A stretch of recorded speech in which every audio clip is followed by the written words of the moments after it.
अपराध शत शमन व्रत।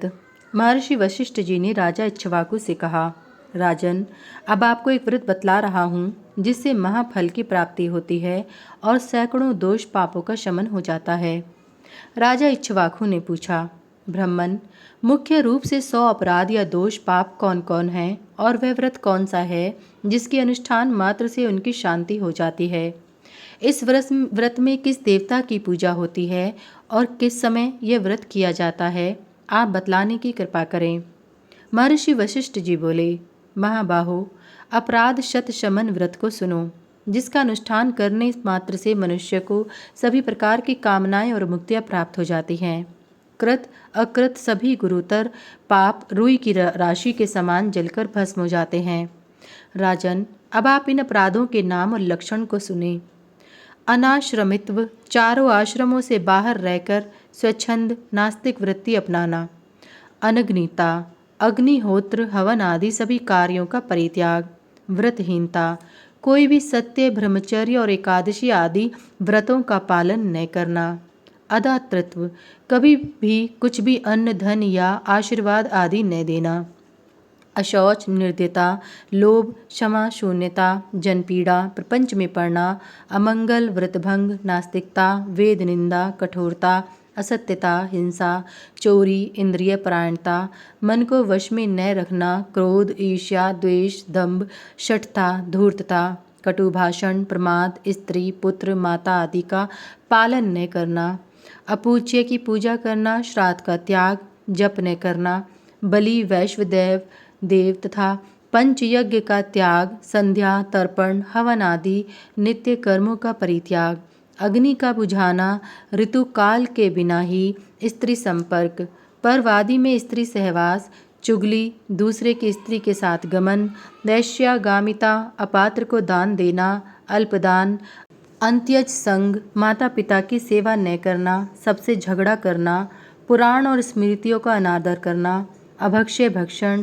स्वामी द्रोह, बिना विचारे कार्य करना, कृषि कार्य करना, भार्या संग्रह, मन पर विजय न प्राप्त करना, विद्या की विस्मृति, शास्त्र का त्याग करना, ऋण लेकर वापस न करना, चित्रकर्म करना, सदा कामनाओं का दास होना, भार्या, पुत्र व कन्या आदि का विक्रय करना, पशु मैथुन, ईंधनार्थ वृक्ष काटना, बिलों में पानी आदि डालना, तड़ाक आदि के जल को दूषित करना, विद्या का विक्रय, स्ववृत्ति का परित्याग, याचना, कुमित्रता, स्त्रीवध, गौवध, मित्रवध, भ्रूण हत्या, पौरोहित्य, दूसरे का अन्न और शूद्र के अन्न को ग्रहण करना, शूद्र का अग्निकर्म संपन्न करना, विधि विहीन कर्म का निष्पादन, कुपुत्रता, विद्वान होने पर याचना करना, वाचलता, प्रतिग्रह लेना, श्रौत संस्कारहीनता, आर्त व्यक्ति का दुख दूर न करना, ब्रह्म हत्या, सुरापान,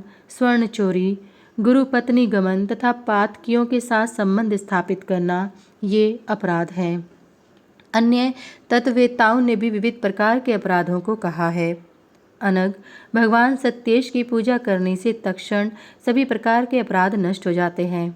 मनुष्यों द्वारा व्रत और पूजन करने से भगवान स्वयं उसके वश में हो जाते हैं। ये जगतपति भगवान विष्णु लक्ष्मी के साथ सत्य रूपी ध्वज के ऊपर स्थित रहते हैं। इनके पूर्व में वामदेव, दक्षिण में नरसिंह भगवान, पश्चिम में भगवान कपिल, उत्तर में वराह तथा ऊर्ध्व में अच्युत स्थित रहते हैं।